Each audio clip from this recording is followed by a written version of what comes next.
খাওয়ার পরে টেবিলের অবস্থা যেটা সব বুঝতে যায়। আচ্ছা দিচ্ছি, যাও রুমে যাও, তোমার মোবাইল দিতেছি আম্মু। আসো তো মাংস রান্না করো।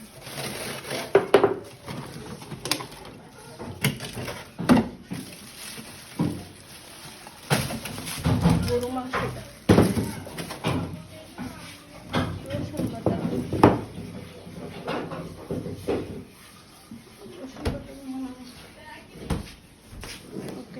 মাছের ডালা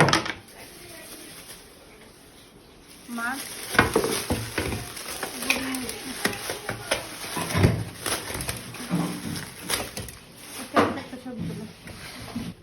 শাক, এইগুলো লাউ শাক আনছি সকালবেলা, ঠিক আছে না।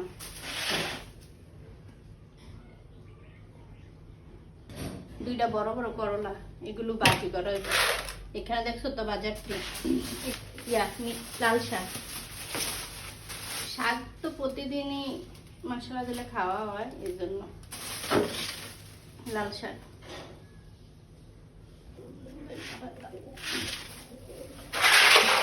আজকে বাজার,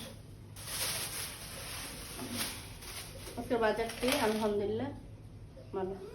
করলা দিয়ে শুটকি দিয়ে রান্নালে ভালো লাগে, বাট এইগুলো রান্না করা ঝামেলা আছে। আজকে আমি রান্না করবো না, হয় রান্না করবো না। আমি আজকে পুইটা রাখি, আমার আবার স্কুলে যাইতে ও সাইফানটা আনতে, আর কত কাজ, কাজ শেষ নেই। ঠিক আছে, সময় পাওয়া যায় না।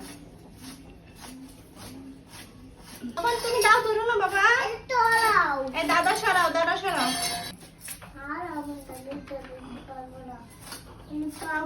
করলার সাথে ভালো করে বেশি করে পেঁয়াজ দিলে করলা ভাজি মজা। আবার আলু দিয়ে, আমারও ঘরে এক একজন এক এক রকম পছন্দ করে। একজনে কয় আলু দিয়ে ভাজি করতে করলা, আরেকজনে কয় শুধু করলা ভাজি করতে। আর করলা যদি লবণ দিয়ে চিপ্পা পানিটা ফেলায় তো তিতারা লাগে না, ঠিক আছে। আর আমি মনে করি এক একজনের হাতের ইয়া যে যেমন পছন্দ করে মজা লাগে। ছাই লাগবো তো, এই ছাই দাও, বুঝছো রা হয়েছে। এটা পাঙ্গাস খাওয়া না, কিন্তু পোলা ফেন্ডে দেওয়া যাইব। যারা খায় খাই, কিন্তু সবাই খায় না। আমগুলো অনেকজনে খায় না। পাঙ্গাসের তরকারি খেত না, কোনো সবজি যেন সবজি হইতো না।